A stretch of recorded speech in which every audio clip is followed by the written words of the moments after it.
Cześć, tu Jakub Gydzie, wasz przewodnik sudecki i wrocławski. Dzisiejszy odcinek zaczynamy na skrzyżowaniu ulic Świdnickiej i Podwale. Zmierzamy w kierunku ulicy Kazimierza Wielkiego, mijając po drodze reprezentatywną część miasta Wrocław. Nazwa Podwale nawiązuje do średniowiecznej historii miasta. Przed budową stałych ceglanych fortyfikacji najpierw usypano ziemny wał obronny z drewnianą palisadą, od którego wzięła się nazwa traktu. To tu niegdyś znajdowała się przeprawa przez fosę w kierunku jednej z zewnętrznych bram świdnickich. Po stronie wschodniej zobaczycie okazały pomnik Bolesława Chrobrego na koniu trzymającego kopię włóczni świętego Maurycego. Pomnik został wzniesiony w 2006 roku z okazji tysiąclecia ustanowienia biskupstwa wrocławskiego w roku 1000. Na cokole znajdują się płaskorzeźby przedstawiające papieża Sylwestra II, cesarza Ottona III i świętego Wojciecha. Pomnik jest pracą zbiorową absolwentki wrocławskiej ASP Doroty Korzeniewskiej, a płaskorzeźby są autorstwa Grażyny Jaskierskiej i Macieja Albrzykowskiego. Kawałek dalej zwróci waszą uwagę obiekt będący zazwyczaj małą architekturą uzdrowiskową. To XIX-wieczna wieżyczka pogodynka zbudowana z piaskowca w stylu klasycystycznym, w której zainstalowano barometr i zegar. Pogodynka pochodzi z 1882 roku i na szczycie wskazuje strony świata, kierunek i siłę wiatru. Na wieżyczce można zauważyć ślady po konserwacji uszkodzeniach z ostatnich tygodni II wojny światowej. Za pogodynką znajduje się nieco niepasujący architektonicznie odwach świdnicki. Jest to dawna strażnica przy nieistniejącej bramie świdnickiej. Obecnie mieści się tu galeria sztuki i kawiarnia Cafe Borówka. Odwach został wzniesiony około roku 1750 i stanowi przykład architektury militarnej z czasów pruskich. Istniały inne wartownie przy bramach miejskich i jedna na rynku, ale tylko Odwach przetrwał do naszych czasów. Po drugiej stronie ulicy znajdował się budynek generalnej komendatury w tym samym stylu co Odwach. Jego brak sprawia, że wartownia wyróżnia się stylistycznie na tle otaczającej zabudowy. Pas zieleni po drugiej stronie ulicy Świdnickiej to fragment promenady staromiejskiej. Promenada otacza całe Stare Miasto od strony fosy zewnętrznej i powstała na początku XIX wieku. Po poddaniu się Wrocławia w czasie oblężenia przez wojska napoleońskie wydano rozkaz zburzenia miejskich fortyfikacji. Napoleon nakazał rozbiórkę, uznając je za przestarzałe militarne relikty. Podobnie w innych miastach przejętych przez armię napoleońską zburzono średniowieczne, XV-wieczne mury i bastiony. W ich miejsce utworzono promenady w stylu francuskim.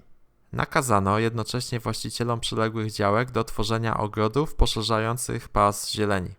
Z ciekawych nasadzonych roślin zobaczycie tutaj ozdobny skrzyp sit zimowy. Idąc dalej przechodzimy przez ulicę Bożego Ciała. Po prawej stronie wznosi się kościół parafialny pod wezwaniem Bożego Ciała. Jest to trzynawowa bazylika w stylu gotyckim z XIV-XV wieku z burzliwą historią. Niestety w 1945 roku podczas walk o miasto kościół został praktycznie zniszczony. Odbudowę prowadzono stopniowo w latach 50. i 60. Patrząc na stare ryciny można zauważyć, że brakuje na froncie barokowego przedsionka przy wejściu. Mimo upływu wieków, poza tym elementem bryła kościoła pozostaje w dużej mierze niezmieniona. Gdy spojrzymy na drugą stronę, zobaczymy operę wrocławską wybudowaną w latach 1839-1841 w stylu klasycystycznym. Autorem projektu był Karl Ferdinand Langhans, syn Karla Gottharta Langhansa, projektanta wielu znanych budowli na Śląsku i w Prusach. Karl poszedł w ślady ojca i również był wybitnym architektem. We Wrocławiu projektował m.in. Starą Giełdę, synagogę pod Białym Bocianem, kaplicę Matki Bożej na Wzgórzu Kaplicznym na Osobowicach oraz kościół Opieci Świętego Józefa na Nadodrzu. Opera wrocławska miała nieszczęście płonąć w 1865 i 1871 roku, ale została odbudowana na ostateczny kształt według projekta Karla Schmidta. Budynek przetrwał ostrzał i walki o miasto w 1945 roku, będąc lekko uszkodzony.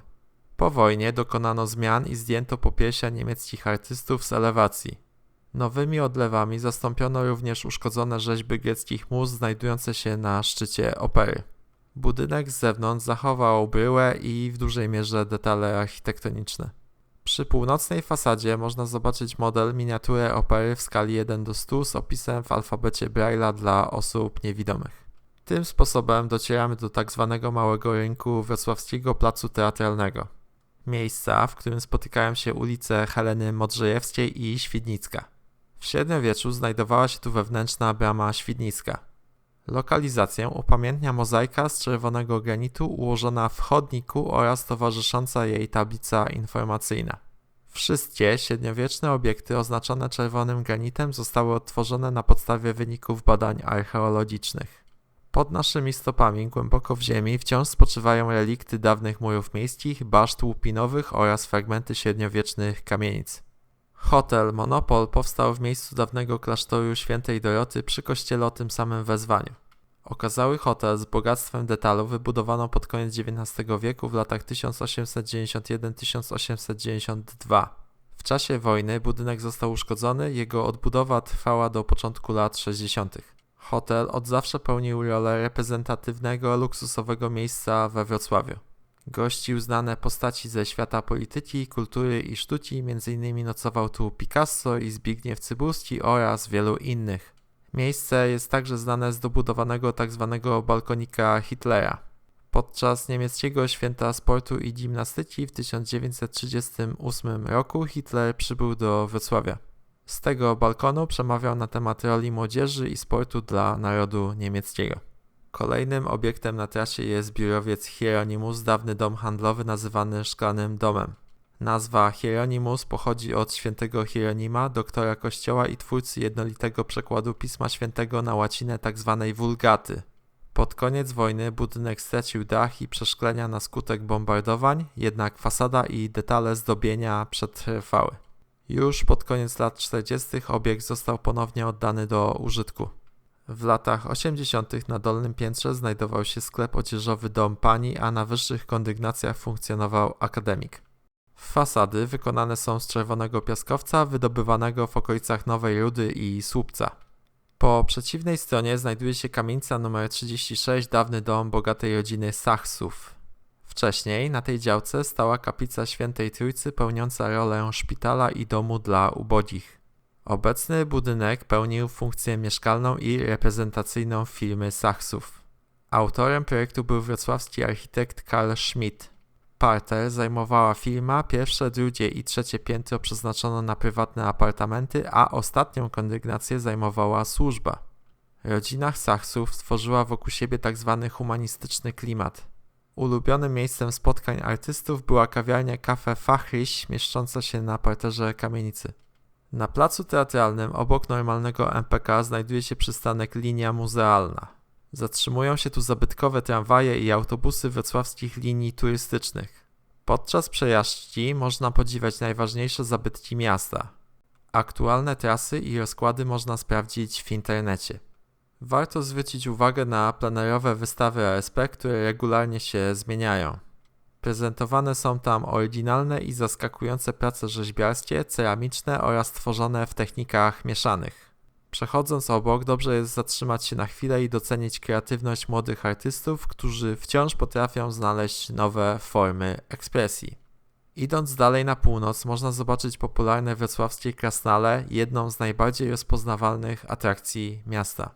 Szczególnie cieszą najmłodszych, którzy z mapą w dłoni chętnie wyruszają na ich poszukiwania. W okolicy spotkacie m.in. krasnale, śpiewaków operowych, detektywa Magdę i rabusiów, szaszłykarza, polisludka siedzącego na brzegu granitowego kamienia. Kamień wykorzystany w tutejszych ciągach spacerowych to głównie granit strzegomski i strzeliński w formie płyt i kostki brukowej. Widać także bazalt oraz czerwony porfir, prawdopodobnie sprowadzany z zagranicy.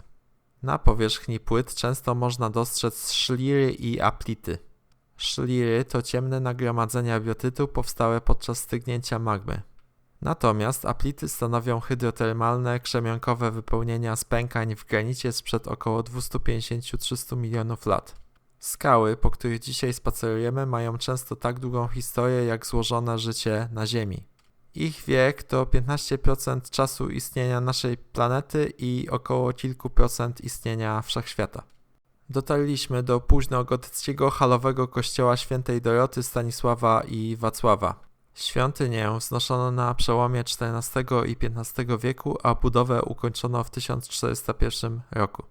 Kościół halowy to charakterystyczny typ architektury późnogotyckiej, w którym nawa główna i boczne mają tę samą wysokość. Od strony ulicy Świdnickiej można zobaczyć herby Czech, Karola IV oraz Śląska. Ciekawostką jest, że od strony Starego Miasta do świątyni prowadzi wąska uliczka świętej Doroty, niegdyś biegnąca aż do rynku. Tą właśnie drogą prowadzono skazańców na śmierć, by przed egzekucją mogli się wyspowiadać w bocznej nawie kościoła. Świątynia nie ucierpiała w czasie II wojny światowej i należy do najlepiej zachowanych średniowiecznych budowli miasta. W gotyckich kościołach warto zwrócić uwagę na różnicę jasności cegieł. Wynikają one z nierównomiernego wypału w dawnych prostych piecach. Ciemniejsze cegły pochodziły z miejsc bliżej ognia, a jaśniejsze z wnętrza pieca. Różnicę jasności będącą defektem prymitywnej technologii wykorzystano jako element dekoracyjny. Zobaczycie tu również charakterystyczne otwory w murach. Nie są wywiecznikami, lecz pozostałościami po belkach rusztowań używanych podczas budowy. Gotyckie świątynie wznoszono przez wiele lat, często zmieniając ich kształt i dodając nowe elementy. Brak porządku odróżnia stary gotyk od późniejszego uporządkowanego neogotyku. Przechodząc dalej wzdłuż ulicy Świdnickiej, po prawej stronie tuż przed ulicą Menniczą zauważycie logo Teatru Polskiego. Przejście prowadzi na dziedziniec, gdzie znajduje się budynek Teatru Kameralnego oraz scena Teatru Arka. Warto zajrzeć do środka i zwrócić uwagę na fasadę wejścia, utrzymaną w stylu Art Deco, modernistycznym nurcie z lat 20. i 30. XX wieku. Nazwa tego stylu oznacza sztukę dekoracyjną, a jego cechami są uporządkowana forma, elegancja i dbałość o detal. Charakterystyczne dla Art Deco są też złocony brąz oraz pastelowe, lekko przygaszone kolory, często stosowane w architekturze, plakacie i sztuce tamtego okresu. Po wyjściu z dziedzińca po lewej stronie ulicy widać dziś pusty, ogrodzony plac.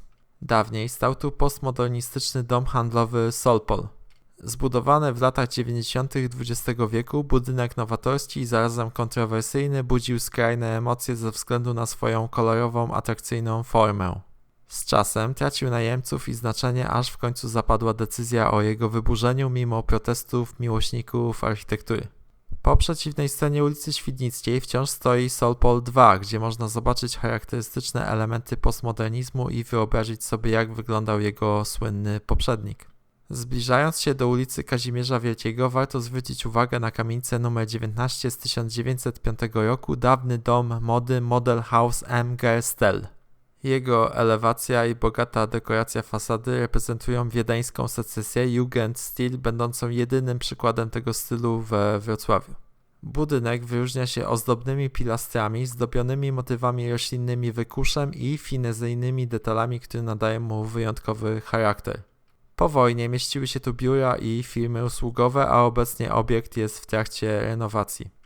Dotarliśmy do skrzyżowania ulic Świdnickiej i Kazimierza Wielkiego, czyli trasy wschód-zachód WZ, zwanej także staromiejską obwodnicą Wrocławia.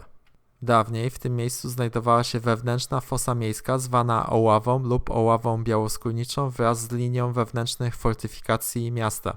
System obronny powstał w pośpiechu po najazdach mongolskich w 1241 roku. Z czasem, po zbudowaniu zewnętrznych umocnień, wewnętrzna fosa traciła znaczenie, była zasypywana, przebijana nowymi przeprawami i zamieniła się w ściek. Ostatecznie zasypano ją w 1866 roku ze względów sanitarnych. Dziś niewiele pozostało po tej części fortyfikacji. Jedynie różnica wysokości terenu w okolicach przystanku Rynek przy ulicy Białoskórniczej może wskazywać dawny przebieg fosy. Z fortyfikacji wewnętrznych zachowała się baszta Niedźwiadka i fragment murów w okolicach hali targowej. Zanim przejdziecie przez Kazimierza Wielkiego, warto zwrócić uwagę na typograficzny, ceramiczny mural autorstwa Anny Malickiej-Zamorskiej na fasadzie kamienicy nr 10. Dzieło przedstawia przeskalowaną, zakrzywioną geometrycznie czcionkę, tworząc wyjątkową kompozycję liter bez konkretnego przekazu. To artystyczna gra formą symbolizująca materiał, z którego powstaje literatura. Artystkę możecie kojarzyć również z rzeźbą Oczekiwanie w parku Juliusza Słowackiego.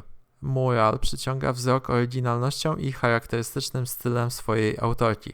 Tu chciałbym zakończyć drugi odcinek naszej trasy. Dziękuję za uwagę i do usłyszenia. Zapraszam na moją stronę przewodnicką i do wsparcia kanału, link w opisie. Cześć!